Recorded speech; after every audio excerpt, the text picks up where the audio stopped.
The debate over the Muslim veil comes at a time when an alarming number of British-born Muslims are being indoctrinated to hate the very country that they live in. These young men are willing to kill thousands of innocent men, women and children.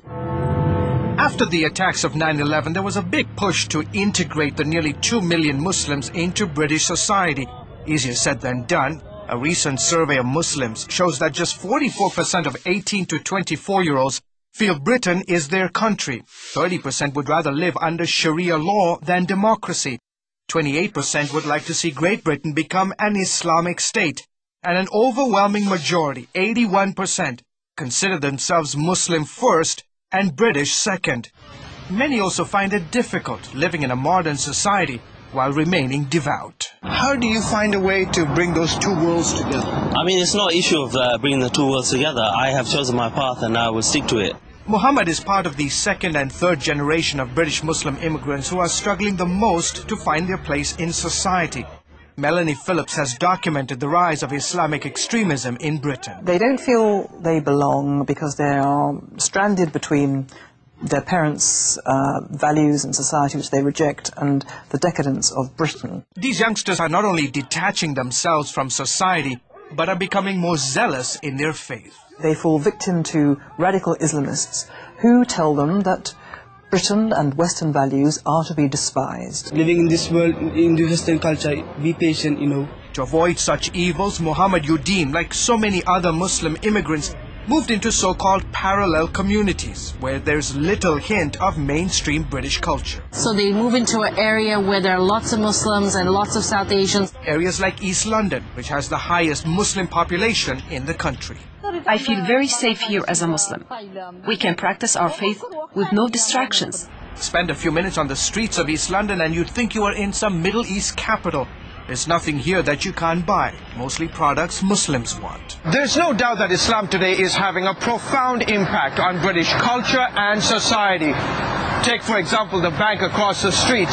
It offers Sharia checking accounts, and increasingly Muslims are flocking to such banks. Muslims are forbidden under Islamic Sharia law to do business with banks that earn or charge interest. This camera is Muslim, and this bank, the Islamic bank, is following the rule and regulation of Islam. Parallel communities like the one here in East London are emerging all across Europe. And in fact, some Muslims like to claim these areas are off limits to non-Muslims. Case in point, when Britain's Home Secretary John Reid visited East London in September, Abu Izzadeen, a radical Islamic leader, shouted at Reid saying, Reid replied, "My friend, there is no part of this country which any of us are excluded from." Britain has prided itself on being a multicultural society, but Melanie Phillips says multiculturalism has instead allowed radical Islamists to flourish. The host community is saying multiculturalism. Everyone's culture is identical value. Identical value minority to minority, and identical value minority to majority. So the majority is saying, you want to integrate? Forget it. We don't want you to because we no longer have any belief in what you're going to integrate into. That's really the damage, where the damage has been done.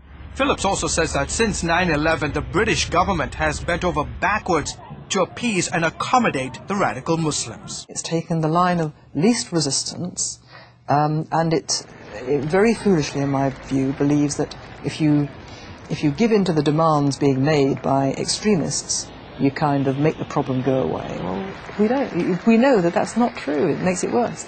There is growing sentiment here in Britain and throughout Europe that Islam and Western values don't mix. Some are even beginning to question the idea of multiculturalism. For now, though, criticism of Islam has once again sparked anger among British Muslims, this time over the veil. And once again, Britain faces the challenge of how to win Muslim hearts and minds that appear closed for the moment. George Thomas, CBN News, London.